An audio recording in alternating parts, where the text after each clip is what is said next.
Ok, muito bem. Saúdo a todos com a paz de Cristo. É um prazer mais uma vez estar explanando a palavra a todos os irmãos e ouvintes. Nós tivemos aí um período de suspensão das atividades de gravação por problemas técnicos no equipamento. Mas graças a Deus, nosso equipamento hoje resolveu funcionar de forma perfeita até o momento, né? Então nós vamos dar continuidade àquilo que foi abordado anteriormente, só que nessa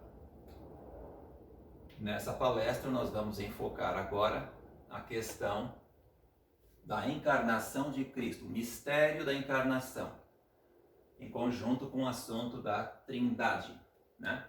Depois de muita hesitação sobre esse assunto, eu resolvi, então, fazer esse vídeo. Tendo em vista que é um assunto meio problemático, né? Gera muita confusão entre os irmãos. Cada um tem uma forma de entender, cada um quer fazer prevalecer a sua forma. Mas nós temos, eu vou ler um texto aqui de Ellen White, ensinando que nós temos que nos desapegar às tradições. A tradição teológica ou eclesiástica da igreja tem que ser abandonada e nós temos que ser coerentes com a lógica interna do pensamento bíblico. Eu vou falar mais sobre lógica quando eu falar aqui desse modelo aqui de Trindade, né? Antes eu quero fazer uma abertura aí de uns 10 minutos sobre o tipo de atividade que eu exerço. Eu, Paulo Henrique. Meu nome é Paulo Henrique, para quem não me conhece, né? Sou autor do livro O Sábado Amplo, ok? Cujo coautor é Hermes Martins, né? Se encontra aqui também no livro. O que acontece? Quando eu tive iluminação, então eu creio plenamente que Deus me comunicou uma luz relativa, uma luz específica relativo ao sábado, tá? E eu creio que essa iluminação é luz que Deus concede a um corpo. Então muita gente puxa um texto de Ellen White fora do contexto, dizendo: Deus não concede luz a um homem, mas a um corpo religioso. Pois bem, é verdade, Deus concede luz a um corpo religioso por intermédio de um homem. Foi assim que foi com Lutero, foi com Guilherme Miller, foi com Wagner Jones, tá? Então eu creio, sinceramente falando, que Deus trouxe luz específica sobre o sábado para a Igreja Adventista por meu intermédio, ok? Então, o ministério que eu exerço, o ministério, trabalha com o conceito do sábado, né? Essa é a minha especialização. Tenho formação jurídica e formação teológica, fiz mestrado teológico, né, no NASP, Seminário Adventista Latino-Americano de Teologia. Minha especialização foi essa, conceito do sábado, ok? O que é um ministério de sustento próprio?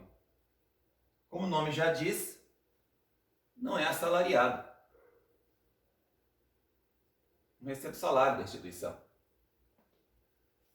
Aqui surge a pergunta, né?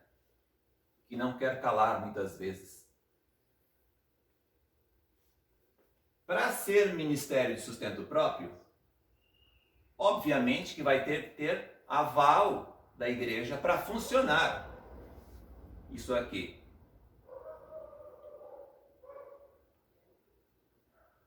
Eu vou fazer uma pergunta e fica no ar. Eu não vou responder e os irmãos respondam para si mesmos.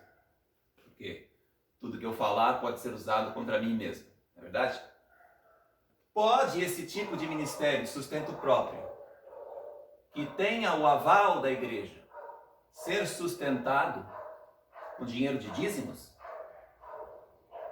Então, fica para você. Eu não vou responder isso, tá? Mas o enfoque que eu quero dar nisso aqui, para que os irmãos conheçam exatamente o meu trabalho, tá? É no sentido de que nós precisamos, em termos de missão, tá? Missão, o texto que eu vou ler agora fala sobre missão. Vamos ver aqui, tá? Em termos de missão, a igreja tem que ter a luz que o Senhor Jesus mandou entregar às nações. Ide a todas as nações fazer discípulos, né? Ensinando-as a guardar todas as coisas que vos tenho ordenado. Então, o foco da missão, na verdade, é o ensino. Vamos ler aqui. Vai lá comigo.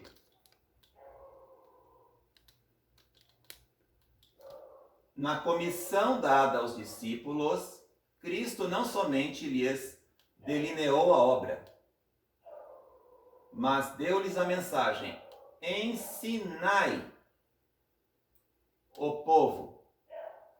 Disse: aguardar todas as coisas que vos tenho ordenado, ou mandado. Os discípulos deviam ensinar o que Cristo ensinara, o que ele falara, não só em pessoa, mas também de todos os profetas e mestres do Antigo Testamento. Aí se inclui, é excluir o ensino humano. Não há lugar para tradição. É aqui que eu quero que vocês se detenham. Não há lugar para tradição. Eu não posso ensinar tradição. Quando for entrar nesse assunto daqui, da Trindade, tem muita tradição envolvida nisso. Para as teorias e conclusões dos homens, nem para a legislação da igreja. Nenhuma das leis ordenadas por autoridade eclesiástica se acha incluída na comissão. Nenhuma dessas tem o servo de Cristo de ensinar. A lei e os profetas, com a narração de suas próprias palavras e atos. Eis os tesouros confiados aos discípulos para serem dados ao mundo. O que nós percebemos aqui? Que o missionário, além de tudo, ele é um ensinador. Tá? E ninguém ensina aquilo que não sabe. Então, uma coisa é você levar guarda de sétimo dia para o mundo. Outra coisa é você levar o sábado.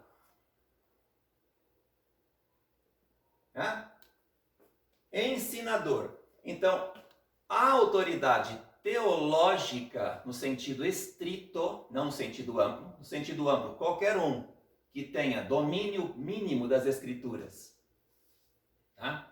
Está por Deus autorizado a ensinar, mas no sentido estrito, é a autoridade teológica de uma igreja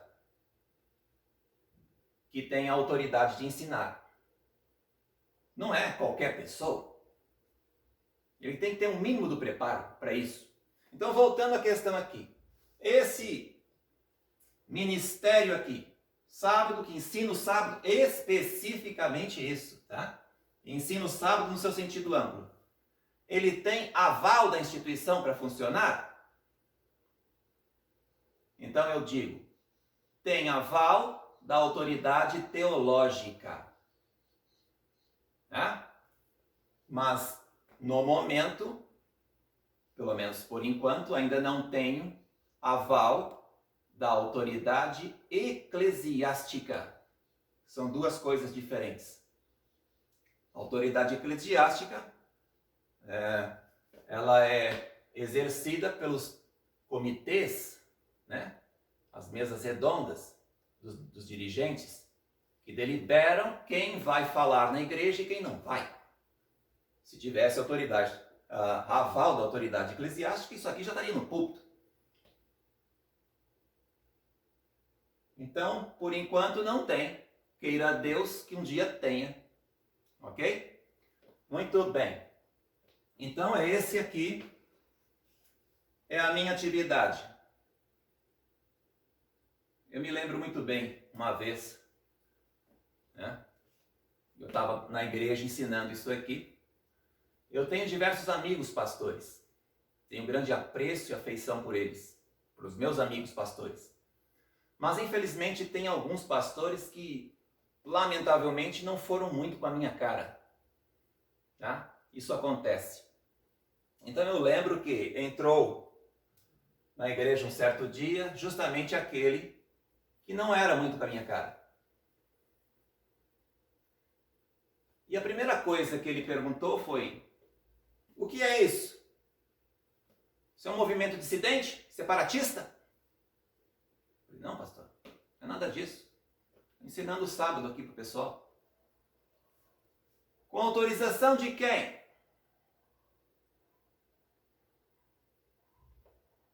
Com autorização de um dos membros da comissão. Né?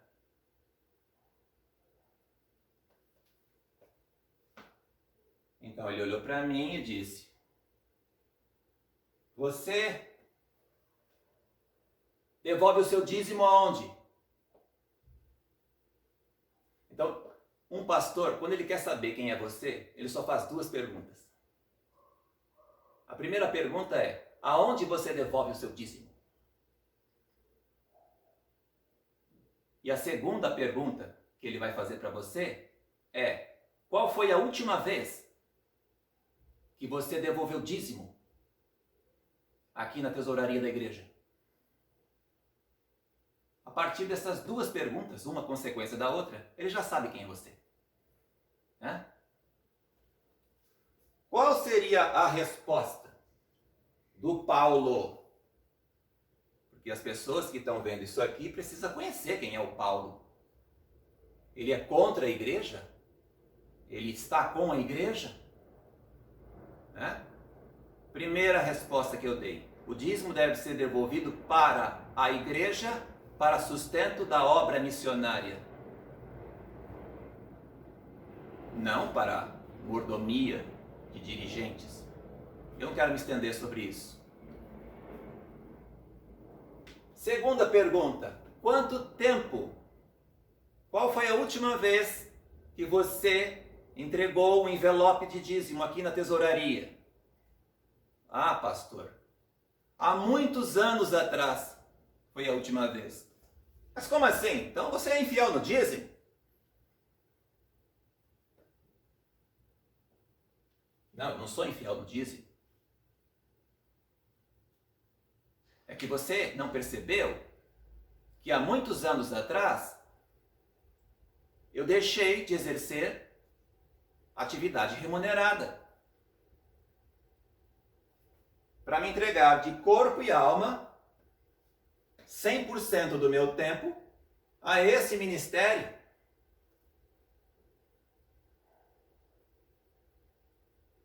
Né? Então, se fizer a pergunta para alguém que está assistindo hoje: qual foi a última vez que você levou o seu envelope de dízimo na tesouraria da igreja?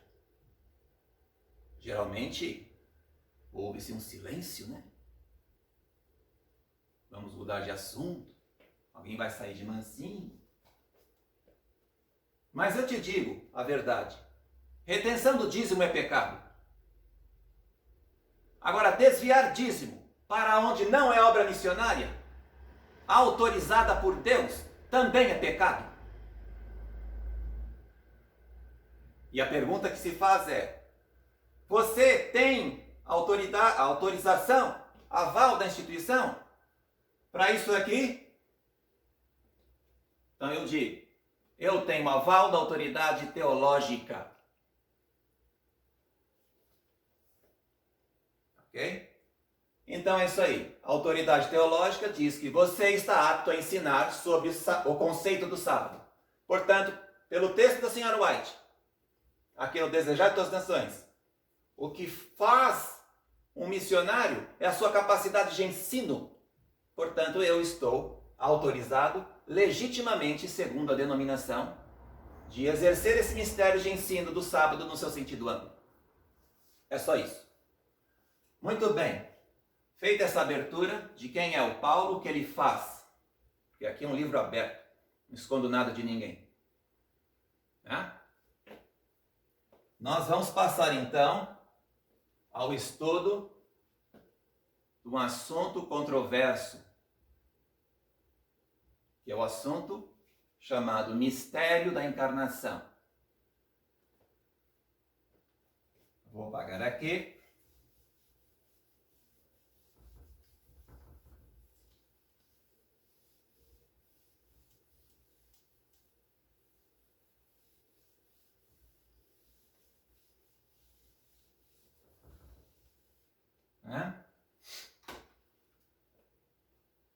Mistério da encarnação. Então, quando Deus me comunicou luz sobre o assunto do sábado, junto no mesmo pacote veio uma iluminação sobre a Trindade e sobre o mistério da encarnação. Aí você me pergunta, luz sobre mistério? Mistério é mistério. Mistério é fechado. Portanto, não existe luz sobre mistério. Na verdade, luz sobre aquilo que a teologia, por uma incapacidade, chama de mistério. Mas na verdade não é mistério. É revelado. E por uma incapacidade teológica, por conta de teólogos de meia tigela, essa é a verdade, com todo respeito. Teólogos de meia tigela. Eles chamam o que é revelado de mistério. Então nós vamos tentar abrir esse mistério hoje e revelar essa luz que Deus quer comunicar ao corpo. Não a átomos independentes. Ao corpo. Sim. Muito bem. Vem para cá agora.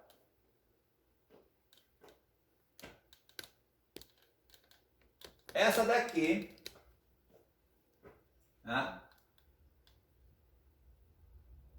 é a chamada visão clássica. Visão clássica. Quando você fala em visão clássica, é aquela ensinada pela filosofia e pela teologia clássica. Quem é o autor da filosofia clássica e teologia clássica? A Igreja Católica. O maior expoente da Igreja Católica foi Agostinho. Portanto, é ele que adotou essa visão e inseriu dentro da Igreja Católica, lá pelo quarto século. Você tem aqui, na visão clássica de Agostinho, portanto é agostiniana essa visão, ok? Uma união de três eternos. E você olha, mas que absurdo! É isso mesmo? É isso mesmo. E por que é uma união de três eternos? Na visão de Agostinho. Porque cada pessoa da Trindade tem por si mesmo, olha só, grave essa palavra, por si mesmo, todos esses atributos. Para Agostinho, o eterno é onipresente, onisciente, onipotente, infinito, sem início nem fim e imortal. E por que ele tem tudo isso? Porque ele tem a essência de Deus. Mas o importante é perceber que para Agostinho, cada pessoa tinha todos esses atributos por si mesmo. É por isso que isso aqui é uma união de três eternos.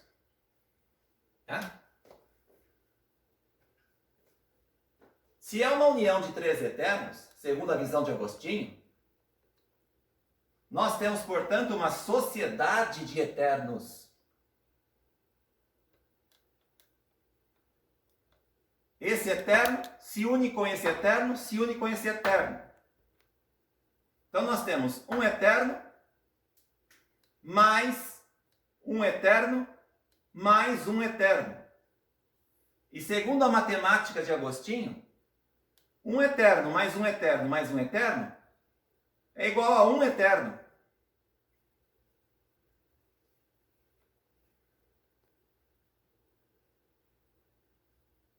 É igual a um eterno e não igual a 3.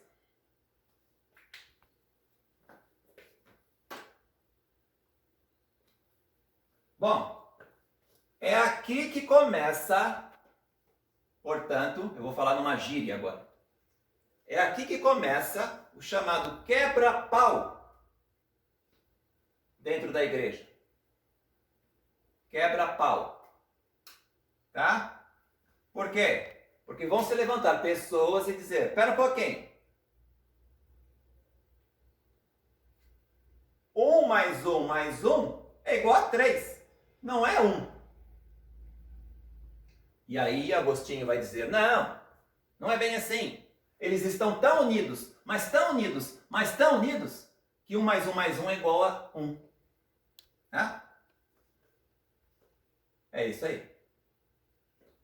Aí, essa sociedade de eternos, por que eu chamo de sociedade? Porque cada um tem por si mesmo todos os componentes, os quesitos da divindade.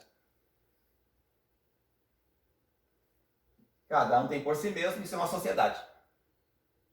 Tá? Essa sociedade, então, combina, eles se combinam entre si, um eterno fala para o outro, olha, quem vai assumir o papel de Espírito Santo? Eu. E o outro, quem vai assumir o papel de filho? Eu. E o outro fica com o papel de pai. Então aqui, cada um assume um papel. Tá? Ninguém é maior do que o outro. Todos têm por si mesmo todos os componentes da divindade. O eterno que aceitou o papel de filho, tá? Então, num determinado momento, tá aqui a linha do tempo, fundação do mundo, Maria. Então, o eterno, vamos supor que esse aqui aceitou o papel de filho. Então, esse eterno fala para os outros, vou descer. Aí, esse eterno desce, ok? Desce, um dos eternos desce, fica desse tamanhozinho assim, ó, né? Bem pequenininho, que nem uma célula. Tamanho de uma célula ele vai ficar, né? Entra dentro do óvulo de Maria para nascer.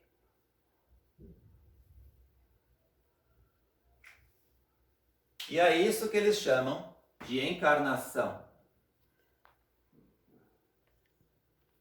Uma vez que ele entrou dentro do óvulo de Maria para nascer, um dos eternos, onipresente, onisciente, onipotente, infinito, sem início nem fim, imortal, por si mesmo, ele entra, aí se desdobra em duas versões. A primeira versão é a versão mais popular. É a versão do revestimento. O que é isso? Agostinho defendia arduamente, tá, que o Jesus visível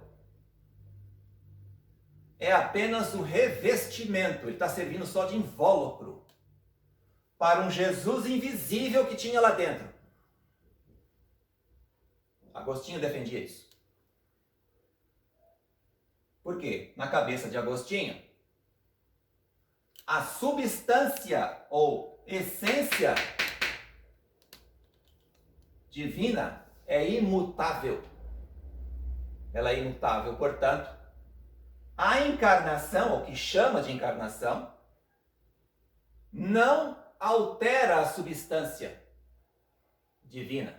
Portanto, a única explicação que Agostinho pôde encontrar é que o Jesus visível é invólucro do Jesus invisível que está lá dentro. A outra versão diz o seguinte, é a versão da transmutação. Transmutação.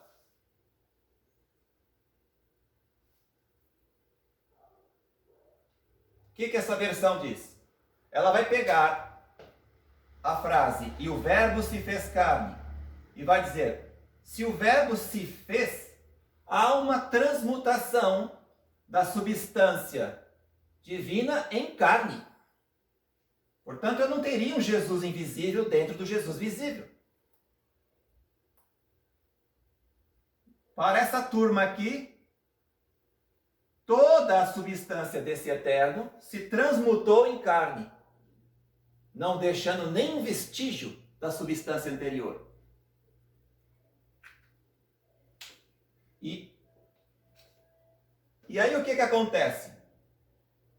Ao se transmutar,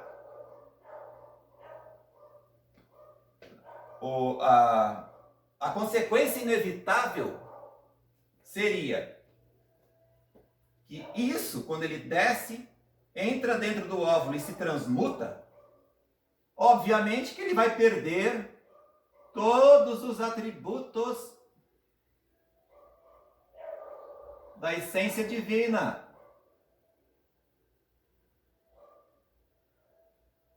Por quê? Porque carne não é onipresente, carne não é onisciente, carne não é onipotente, carne não é infinito, e carne tem início. E o eterno não tem início. E carne é mortal, e eterno é imortal. Então a turma do revestimento olha aí, o que você fez aí? Você retirou a divindade de Cristo. Desse jeito não vai dar. Se a substância do eterno se transmutou em carne, ele deixou de ser Deus. E a turma do transmutação fala, não é bem assim. Não é bem assim, porque ele só transmutou no meio do caminho, mas na verdade não tem início. Mas a do revestimento, não, mas a carne teve um início. Você está dando um início agora para ele. Não, porque antes era espírito, agora é carne, mas só foi no meio do caminho. Bom, o que vai dar isso daí? Chega uma determinada altura que a turma da transmutação fala, o negócio é o seguinte, eu não consigo explicar o seu absurdo e você não consegue explicar o meu absurdo. Portanto, terminemos em pizza. Termina em pizza. É isso que aconteceu. Um não conseguia explicar o absurdo do outro. Terminou em pizza. Aí um fala para o outro o seguinte, espera um pouquinho, e agora o que a gente vai falar para os membros da igreja? Eles estão esperando uma resposta. Aí eles se combinam e dizem, vamos fazer o seguinte, já que terminou em pizza, vamos enfechar tudo em mistério. Né? Então a saída deles foi enfechar em mistério.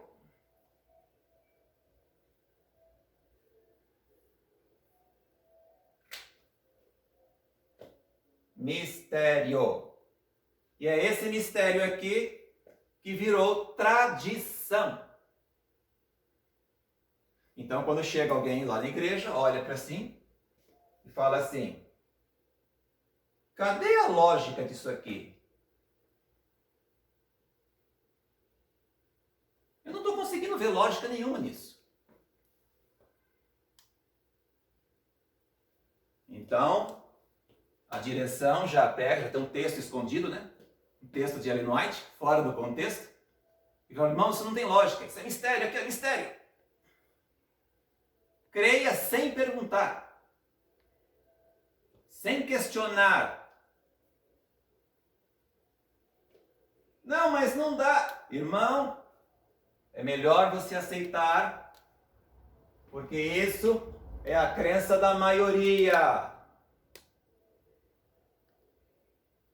Você sabe que a verdade sempre esteve com a maioria, não é mesmo? Então, não questione, aceite. Porque senão, sabe o que vai acontecer, irmão? Vai sobrar para você, hein? Né? Vai sobrar para você. Creia do jeito que a maioria está dizendo. É assim, isso é mistério. É mistério, você tem que crer sem questionar. Não, mas a fé é racional. Eu preciso ver um mínimo de coerência. Irmão, nós estamos te avisando. Vamos parar de questionar. Senão vai sobrar para você. Aí o irmão não se contenta e fala, não, eu preciso de pelo menos algum raciocínio lógico nisso. Minha consciência se recusa. Né? Aí, o que acontece? Aí a direção da igreja olha para ele e fala o quê? Irmão, vejo que você está se rebelando contra a igreja de Deus.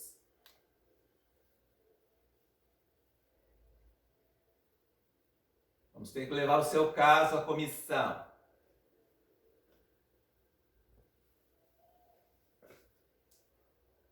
Aí coloca o coitado lá dentro. De uma saleta fechada. Já viu essa cena? Numa saleta fechada, só ele, o pastor com o gravador escondido no bolso e o primeiro ancião, geralmente com o pinche do pastor. Então o pastor olha e fala, irmão, confesse a sua fé. Essa é a sua última chance.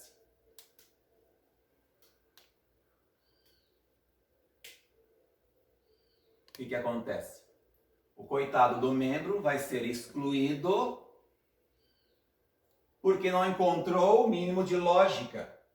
Porque a teologia não teve a capacidade teológica de fornecer-lhe o mínimo, uma explicação minimamente coerente com a lógica interna das Escrituras.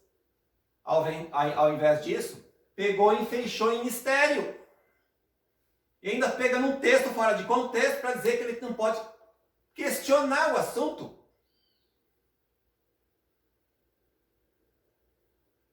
Aí esse coitado, uma vez excluído, a direção silenciou a fala dele, a fala na igreja.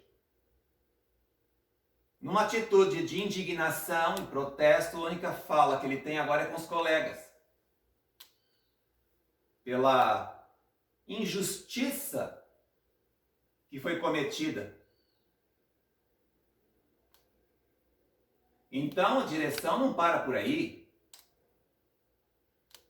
Aí a direção pega e fala, irmão, é bom que você não faça nenhum barulho sobre este assunto. Porque senão nós vamos ter que tomar medidas mais eficazes contra você.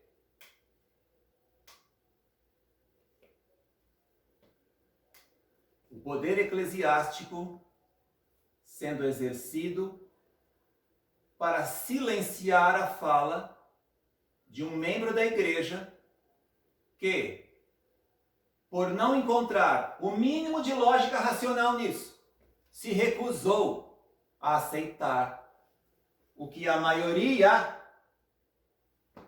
aceita. Qual será o final? O final disso será só um. Esse irmão vai sair e vai parar lá naqueles grupos de antitrinitarianos. E aí sim, a direção causou um dano irreversível, uma perda. Porque uma vez que ele caiu lá, ele não volta mais para a igreja. Por lá ele vai ficar a vida toda. Então isso é falta de capacidade teológica, né? Você enfeixar em mistério aquilo que na verdade não é mistério, nós vamos ver isso.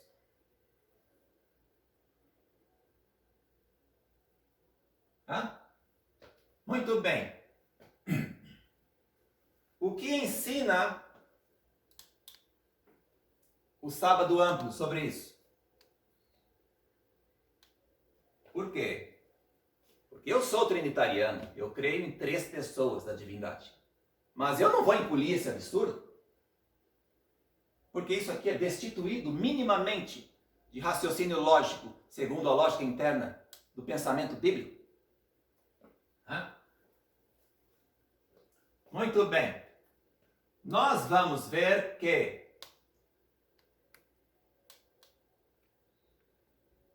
esse modelo aqui, por que terminou em pizza isso?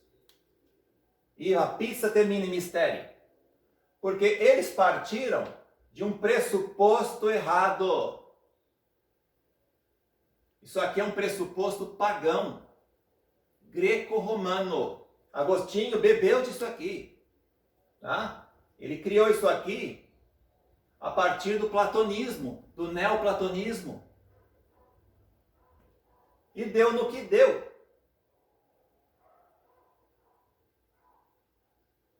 Quando a lógica interna do pensamento bíblico não é uma união de eternos. O modelo a ser seguido é esse aqui, ó. Consegue ver a diferença entre uma união de 3? Aqui eles estão unidos, não é por um laço. Eles estão unidos aqui por um ponto em comum. É esse ponto em comum que nós chamamos de Deus. Então são 3 pessoas unidas por um chamado ponto gerador. Porque Deus não cria Deus. Deus gera Deus. É por isso que diz o Deus unigênito. João vai falar isso, né? O Deus unigênito. Theos monogenes. Theos monogenes. Deus unigênito, que está no seio do Pai. Isso é linguagem metonímica, não tem nada a ver com metáfora. Hã? 3 tipos de linguagem.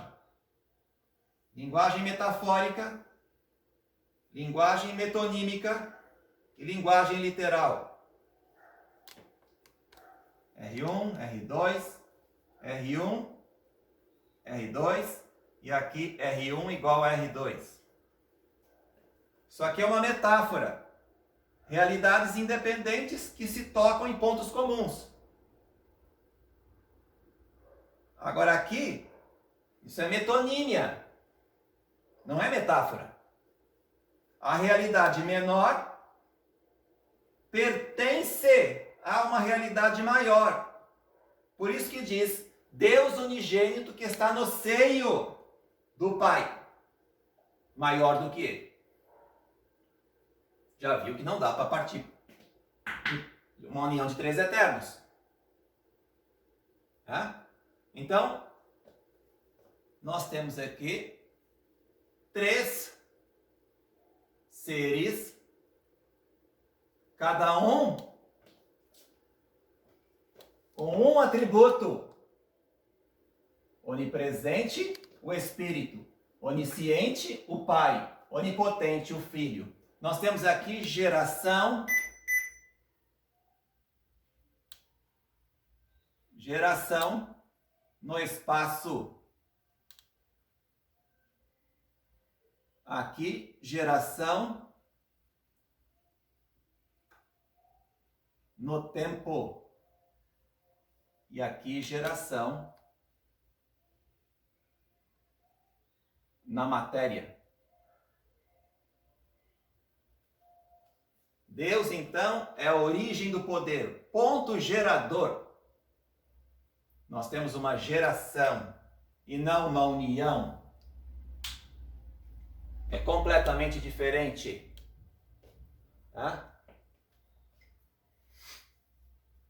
Agora, a realidade humana. Quando eu falo a realidade humana, é a realidade tanto do primeiro Adão, quanto à realidade do segundo Adão. Elas estão aqui, ó. Geração na matéria. Geração na matéria. Nós vamos explicar isso aqui quando traçar uma nova linha do tempo aqui. Nós vamos demonstrar por analogia legis. Quando eu colocar a analogia legis e a linha do tempo e fazer a analogia legis, eu vou obedecer a lógica interna do pensamento bíblico. Abandonando esse modelo pagão, vou cair para esse. Vou explicar e provar por analogia. Você vai encontrar o mínimo de raciocínio lógico para isso daqui. Tá? Muito bem. Se é geração da matéria, você há de admitir que Jesus Cristo é gerado tanto no aspecto humano como no aspecto divino. As duas coisas.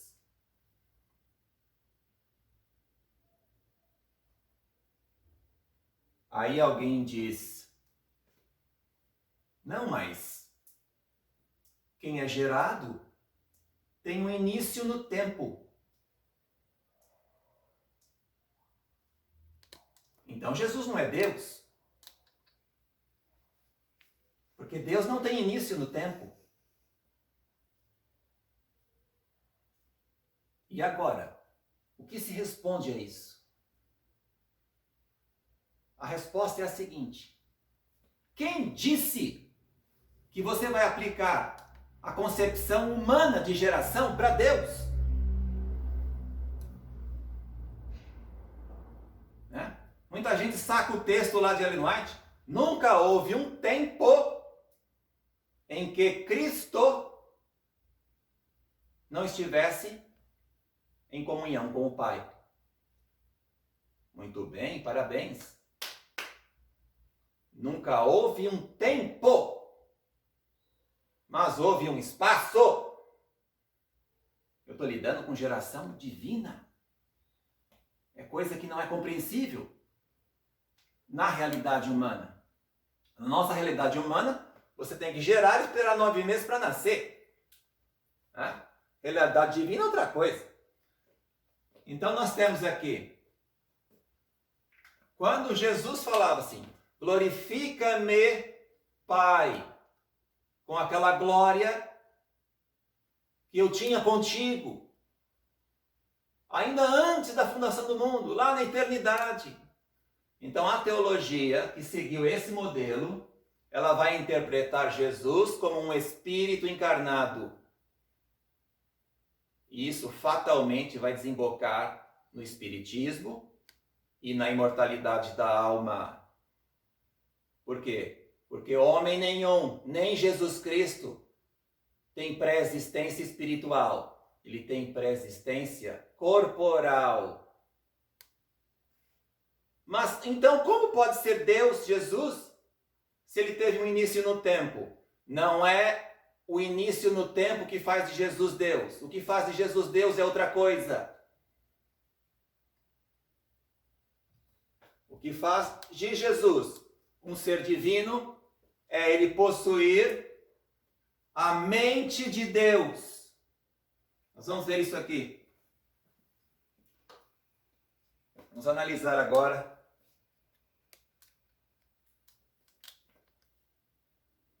ligou aqui, mas já vai ligar. Vamos analisar um texto bíblico, né? Que vai dizer claramente que Jesus tem a mente de Deus. Mas nós temos a mente de Cristo. Tá? Então não era a pessoa de Jesus que estava lá, porque Jesus é ser humano.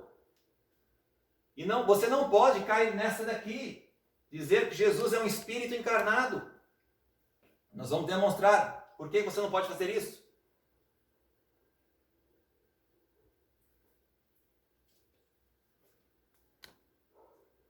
A palavra Cristo, vamos usar aqui. Jesus, se eu disser assim, ó. Jesus, você vai entender a linguagem metonímica agora, que a teologia falhou em perceber. Jesus é Deus.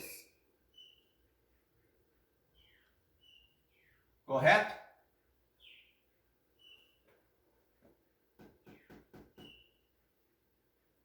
Você vai entender agora por que eu não posso usar esse modelo. Eu tenho que usar esse. Se eu pegar e inverter isso aqui, ó, é verdade? Vou inverter aqui. Deus é Jesus. É verdade isso? O que você acha? Percebeu que necessariamente uma realidade tem que ser maior do que a outra para que ele esteja no seio do Pai?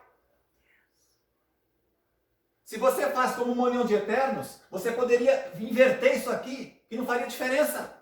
Seria a linguagem literal.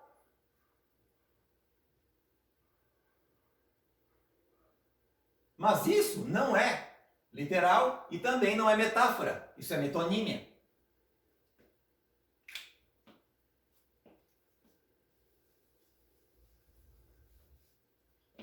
O que faz de Jesus Deus é a mente. Ele tem a mente de Deus. Portanto, não é a pessoa de Jesus que estava lá na eternidade. O homem Jesus não estava na eternidade e nem um espírito chamado Jesus. O que estava na eternidade era a mente de Jesus. Isso é linguagem metonímica. Agora vamos dizer assim, ó. Jesus é Cristo. Verdade.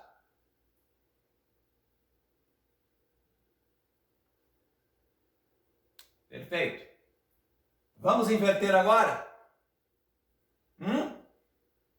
Vamos inverter. Vou colocar Cristo é Jesus. O que você acha? É verdade isso?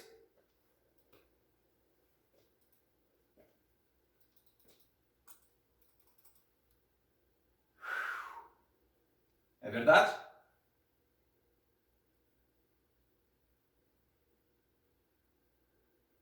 Não é verdade isso. Tá? Não é verdade.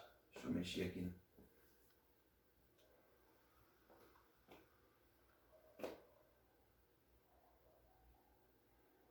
Tudo bem.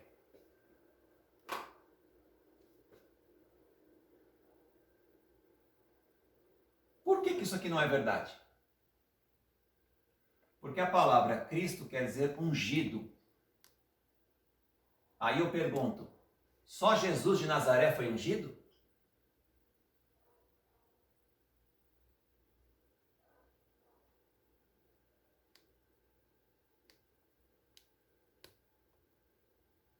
Isso daqui, tá? Não é coisa da minha cabeça. Quem me ensinou isso aqui, aliás, eu já sabia, só confirmei. Foi o professor lá da faculdade, lá do NASP. Um dos doutores. Então o pessoal ficou espantado. O que é isso? Se eu inverter não funciona? Não, não funciona. Não funciona. Jesus é Cristo. Mas Cristo, se você inverter, não é necessariamente Jesus. E aí que se faz a pergunta. Miguel e Jesus é a mesma pessoa? Aí o cara saca um texto lá de Ellen White e diz, tá aqui. Tá aqui? Aqui nada. É na sua interpretação do texto que você está dizendo. O que o texto está dizendo aí, na sua linguagem metonímica, é que Miguel e Jesus é o mesmo Deus.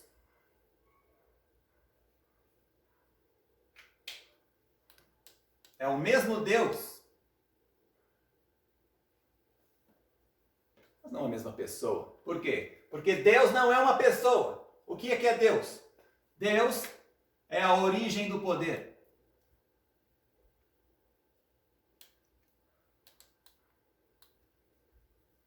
Origem do poder. Poder, você sabe o que é. Origem, você sabe o que é. E o que é a origem do poder? Não sei. Para por aqui. Além disso, não sei mais. Origem do poder é a origem do poder. É a origem de todo o poder.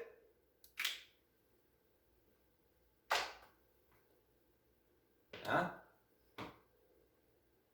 Miguel e Jesus é o mesmo Deus. Aí sim. É isso que o texto de Ellen White quer dizer. Muito bem. Como nós estamos aqui, ó, geração da matéria, o que vem a ser isso? Então eu vou usar aqui o mínimo de raciocínio lógico. A humanidade de Cristo, ela não é mistério. A humanidade de Cristo, ela é revelada. Você pode questionar à vontade, sem ter medo de ser perseguido. Tá? Eu vou fazer uma ilustração aqui, ó. Nós temos aqui um homem, uma mulher. Nós aprendemos na escola que o homem é XX e a mulher é sempre XY. Uma pessoa minimamente instruída sabe disso. Eu estou partindo do pressuposto, que eu vou demonstrar daqui a pouco, que Jesus tem que seguir a lei da hereditariedade humana. Por quê? Porque Deus não viola a sua própria lei. Ah, Deus é o Deus do impossível. Sim, tem coisa que para Deus não é impossível. Qual é? Violar a sua própria lei. E a lei da hereditariedade humana, é Ele que colocou. Ele não pode quebrar a sua própria lei. Porque senão ele transformaria Jesus num ET, num extraterrestre. E a Bíblia diz que Jesus é da descendência de Abraão. Ele tomou a descendência do ser humano e não tomou a anjos. Não é um anjo materializado, ou um espírito materializado, como pensava Agostinho. Então, seguindo a lei da hereditariedade, isso é lei, Deus não quebra a sua lei. Tem um relacionamento, tá? Contato físico. Desse contato físico, o homem contribui, né, com 50% da sua carga cromossômica. Ele só tem X. Desculpa, inverti aqui. Aqui é mulher. Aqui é homem. Então a mulher só tem X, ela não tem Y. Então, os 50% da mulher é X. Se a contribuição do homem for X, porque ele tem, vai gerar uma mulher. XX. Agora, se a contribuição do homem for Y, vai gerar um homem. Pois bem, a pergunta que eu quero fazer para todos os teólogos que estão enfeixando coisas em mistério, quando não poderiam enfeixar em mistério, e perseguindo membros porque questionou algo irracional, algo que não tem um mínimo de coerência. Da onde veio, uma vez que você sabe que Espírito Santo não tem cromossomo, você pode dizer isso. Por quê? O Espírito Santo não vai seguir a lei da hereditariedade humana. Da onde veio o cromossomo Y? Porque Jesus é homem, filho da genealogia de Davi. Ó, genealogia de Davi. Tá?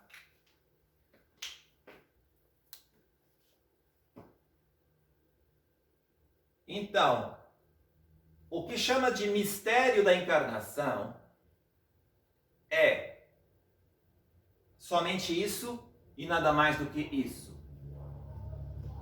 Como que Deus colocou o cromossomo Y, porque Jesus é homem, tinha todos os caracteres masculinos, como eu e qualquer outro homem, falava grosso, tinha barba e tudo. Como Deus colocou o cromossomo Y, que só o homem tem, a mulher não tem, Maria não tinha o cromossomo Y para fornecer, tá? Como Deus colocou o cromossomo Y da genealogia de Davi sem contato físico, porque não houve contato físico. Esse é que é o mistério da encarnação. O que se chama de mistério da encarnação é só isso.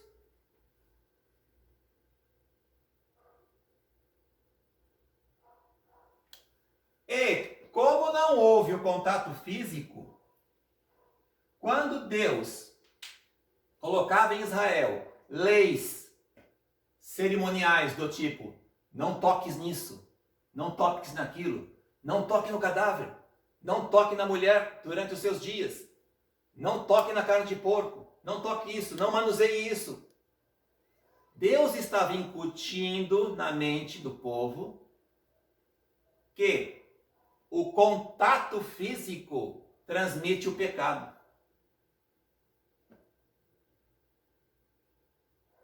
Como de fato transmite, porque a partir do momento que Adão caiu, toda a sua descendência, que é gerada por contato, nasce com a inclinação para o pecado. Mas no caso de Jesus não houve contato físico. Portanto, não houve a transmissão do pecado para o novo ser.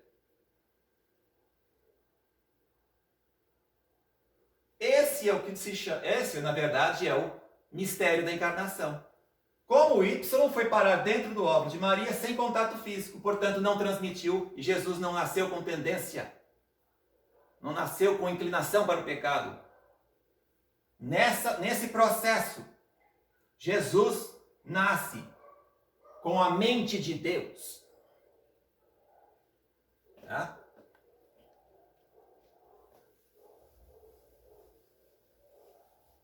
Muito bem.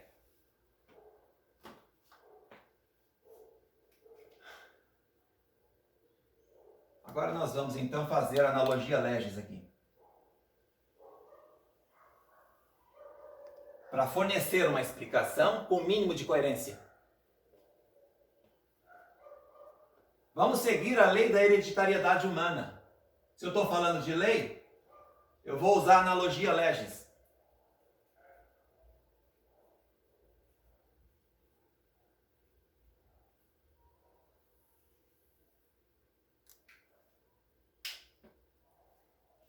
Teólogo, antes de querer ser teólogo, ele tem que saber o que é isso. Senão não tem condições. Por quê? Porque a Bíblia usa isso. Se você for teólogo de meia tigela, você não tem condição nem de ser ministro do Evangelho. É?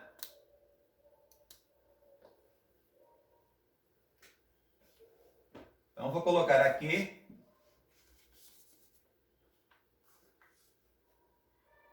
o primeiro Adão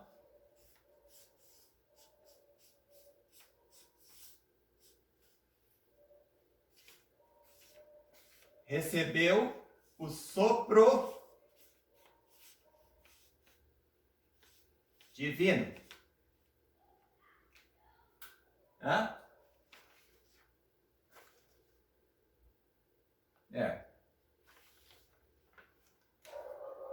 O sopro divino.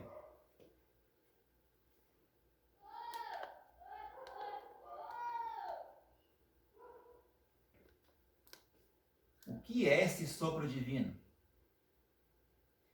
A Bíblia diz, deixa eu colocar aqui, eu vou mostrar logo o texto. Só um minutinho.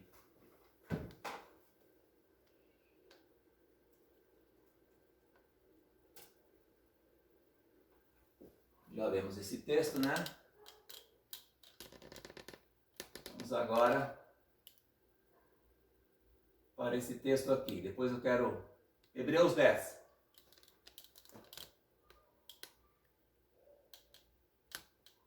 Por isso, entrando no mundo, localiza lá, diz, sacrifício e oferta não quiseste, mas corpo me preparaste.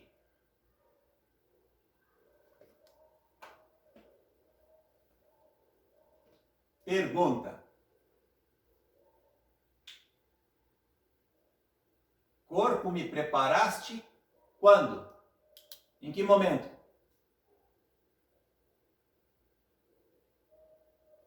Em Maria? Volta para mim. Então, a teologia ensina que preparou o corpo aqui, ó, em Maria. E nessa, eles caem no espiritismo. Jesus passa a ser um espírito encarnado, quebrando a lei da humanidade. Tá? O que quer dizer corpo me preparaste? Paulo está fazendo referência aqui. Tá? Volta para lá de novo. Paulo está fazendo referência aqui, ó. Corpo me preparaste. Na verdade, ele está tirando daqui, ó. Do Salmo 40. Olha aqui, ó. Sacrifício e oferta não quiseste. Os meus ouvidos abriste. Espera um pouquinho. Será que Paulo está ficando louco? Se ele está puxando daí,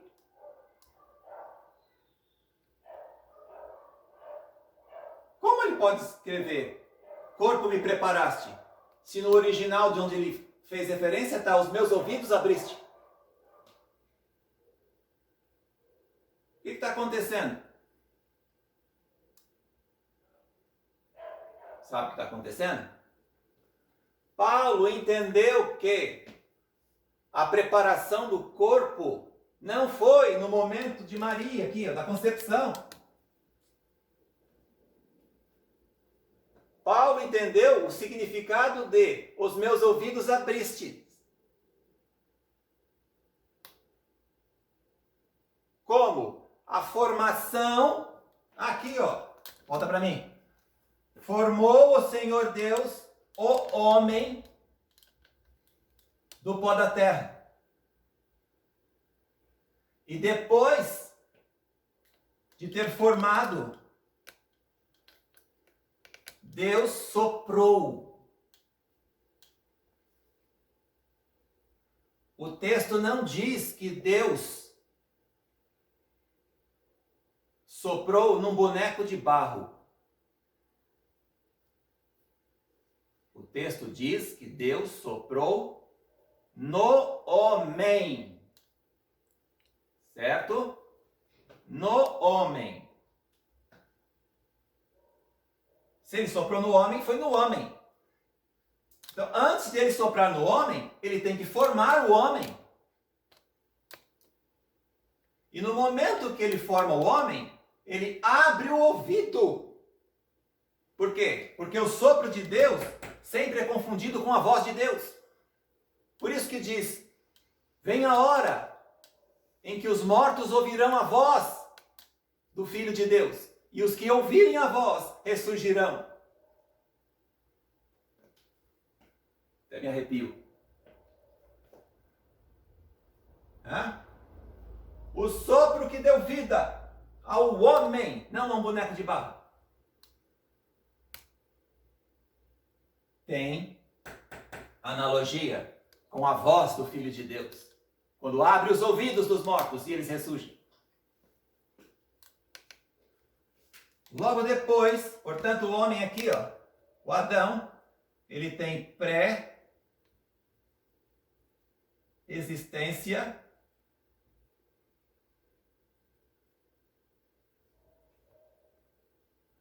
corporal.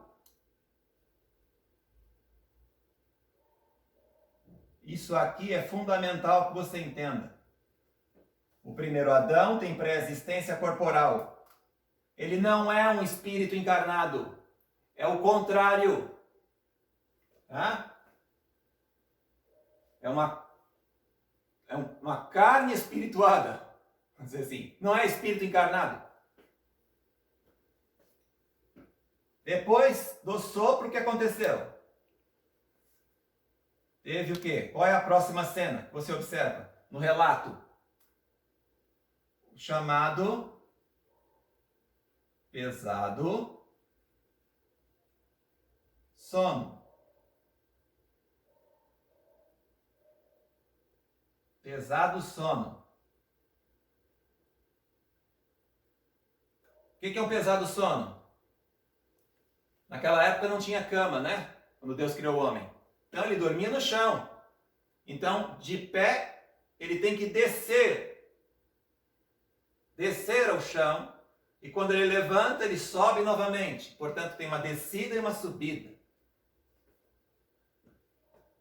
Esse pesado sono. Qual que é a próxima cena?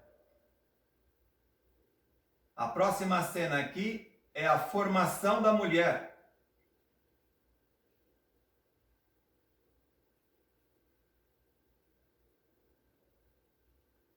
E, finalmente, a fundação do mundo.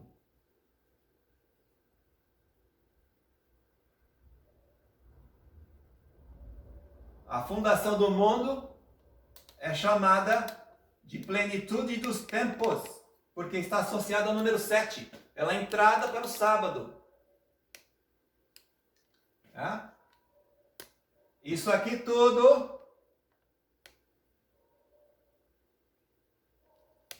é acontecimento do sexto dia. Do sexto dia. Agora eu vou contar um segredinho para vocês. Nós nos chamamos adventistas do sétimo dia. Certo?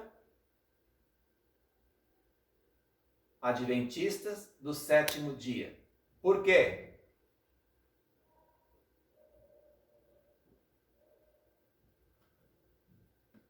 Porque Jesus volta no sétimo dia? É isso? Não. Adventista do sétimo dia, porque no sétimo dia é que você entra no descanso do sétimo dia. Só que o advento de Jesus acontece em que dia? Eu pergunto para aqueles que têm um mínimo de conhecimento bíblico, né? Não para teólogo de meia tigela. Para aqueles que têm um mínimo de domínio bíblico, o advento de Jesus acontece em que dia? No sétimo ou no sexto?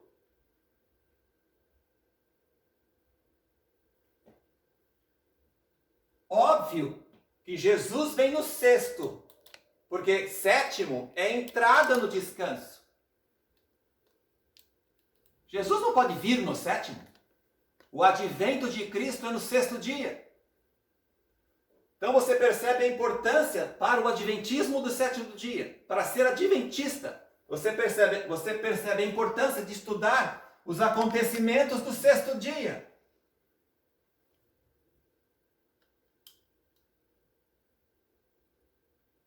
Agora nós vamos fazer a analogia legis.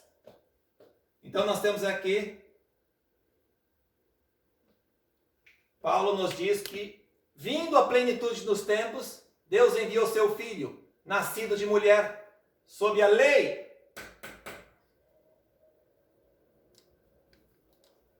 Vamos por aqui. Nascimento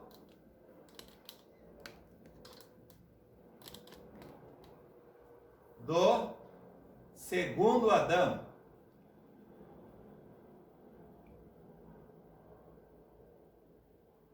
Qual o próximo acontecimento? Batismo do segundo Adão. Qual o próximo acontecimento? Formação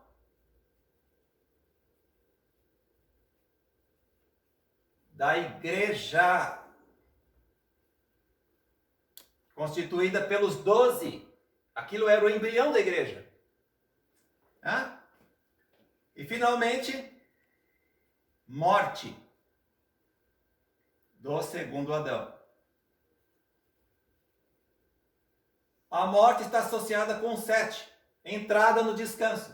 O descanso da morte. É por isso que diz, bem-aventurados os mortos que desde agora morrem no Senhor, para que descansem. Então aqui está a analogia legis. Seguindo a analogia, obedecendo a lei da hereditariedade, não quebrando a lei da hereditariedade, como fez Agostinho. Transformando Jesus num espírito encarnado, portanto, um ser extraterrestre. Obedecendo a lei da hereditariedade humana, que Deus não quebra. Você tem esta analogia.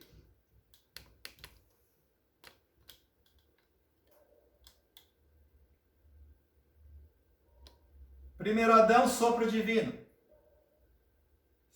Segundo, pesar do sono. O batismo é uma descida e uma subida. Então está em analogia. Vamos lá. Aqui está em analogia. Esse aqui está em analogia. E esse aqui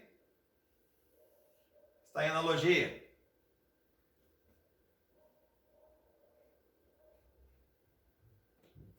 Primeiro Adão, nascimento do primeiro Adão, sopro divino. Nascimento do segundo Adão. Nascimento do segundo Adão. Também tem que haver a mesma coisa. Portanto, pela lógica, nós concluímos que, como ele está seguindo a mesma lei da hereditariedade, o segundo Adão também tem pré-existência corporal. Estou usando a lógica aqui, analogia da lei. Eu não posso fazer com que esse tenha pré-existência corporal e esse tenha pré-existência espiritual. Eu estou quebrando a lei.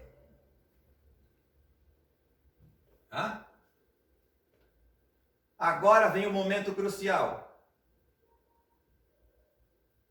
Fundação do mundo. Com morte de Jesus, plenitude do tempo, entrada para o descanso. Então é aqui que nós começamos a compreender a linguagem de João, quando ele diz: Cordeiro que foi morto desde a fundação do mundo. João está fazendo analogia legis aqui.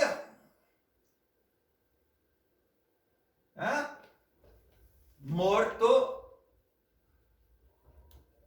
desde a fundação do mundo.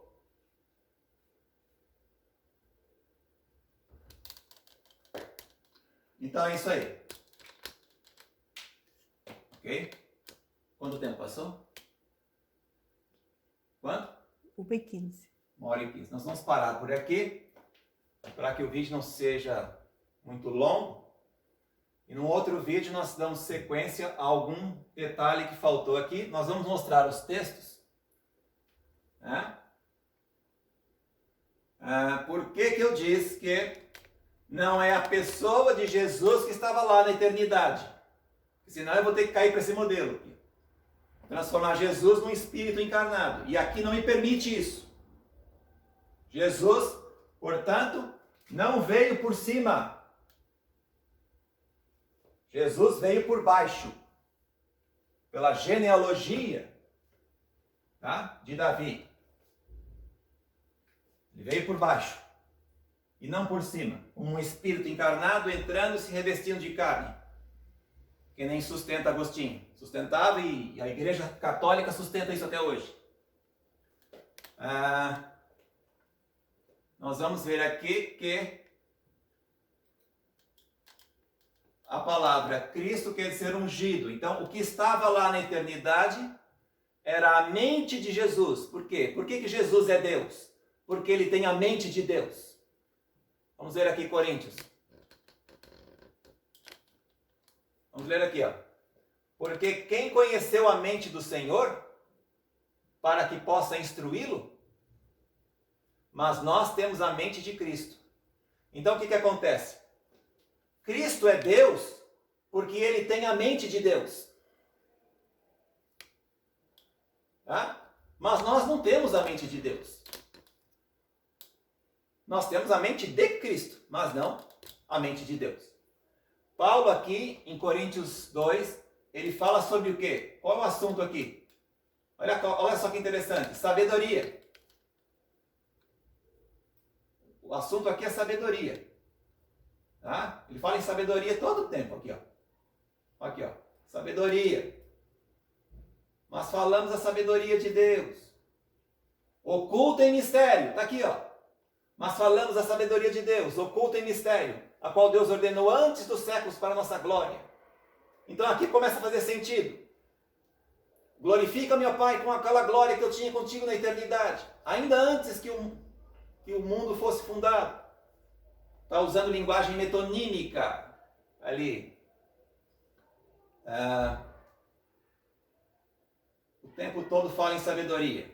Tá? Aqui, ó, sabedoria. E finalmente ele diz, quem conheceu a mente do Senhor para que possa instruí-lo? Nós temos a mente de Cristo. Então, a sabedoria de Deus é que é simbolizada por Cristo, ungido. Nós temos aqui, ó. Quando ainda não havia abismos, fui o quê? Fui gerada.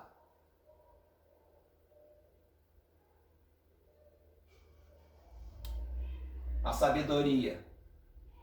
Tá? Provérbios está falando sobre isso. Desde a eternidade foi ungida. Olha aqui, ó. Desde a eternidade foi ungida. A palavra ungida aqui, vamos ver aqui.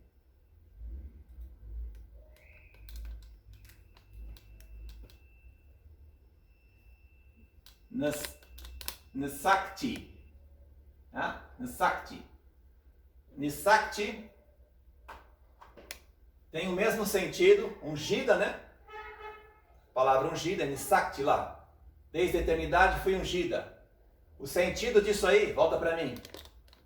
O sentido disso aí, Nisakti, desde a eternidade fui ungida. É no mesmo sentido de quando o profeta Samuel despejou o óleo sobre a cabeça de Davi, ungindo-o rei. Nisakti. Mesmo sentido. Portanto, a sabedoria de Deus, de que fala aqui, ó, em Provérbios, desde a eternidade foi ungida, ela está se ligando ao sentido de Cristo, ungido. Então, quem estava lá na eternidade? A pessoa de Jesus? Não, a sabedoria de Deus. Porque Jesus tem a mente de Deus. Então, é a mente dele que estava lá. Em linguagem metonímica, ele dizia, eu estava lá, tal, mas aquilo é linguagem metonímica. Você não pode literalizar isso.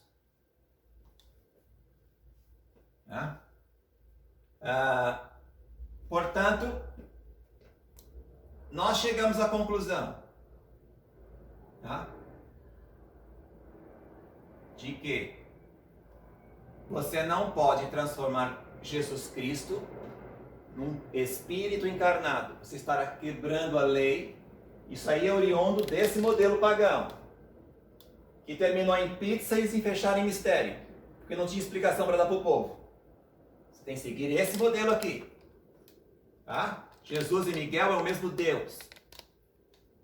E quem estava lá na eternidade era a mente de Deus, que é a mesma mente de Jesus. É isso que faz Jesus Deus. Ele ter a mente de Deus. Ok? Então é isso aí. Nós vamos parar por aqui. Os textos já estão aí. E se alguém quiser perguntar mais uma coisa, nós esperamos que alguém participe, veja, reveja toda essa explicação. E questione. Questione à vontade. Tá? Porque conosco aqui não tem essa.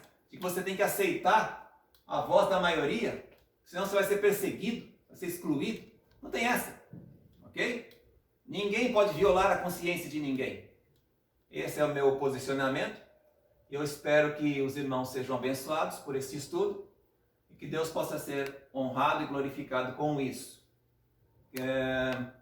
Nós esperamos então, em breve, retomar as gravações que tinham sido iniciadas, assim que nós resolvemos o problema de equipamento. Hoje resolveu funcionar, né? Espero que continue assim, tá? Agradecemos a participação, fiquem todos com Deus. Bye.